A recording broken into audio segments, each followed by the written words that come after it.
Why is it guys are not allowed to not be in the mood?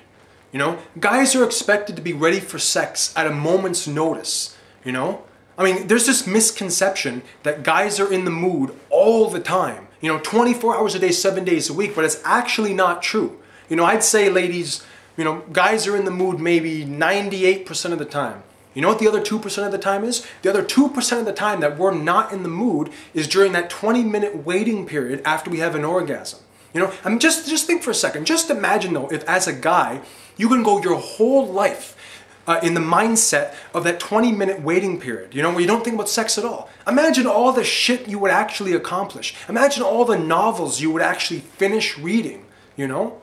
But anyway, you know, God forbid though, you know, ladies, God forbid, you know, you're in the mood and your man isn't. You know, because you know how a woman thinks? A woman basically will think if she's in the mood for sex and her man isn't, there's a problem. You know, there must be a problem. You know, a woman will think one of two things. You know, she'll think either, oh my God, what if he's cheating on me? Or she'll think, oh my God, what if he's gay?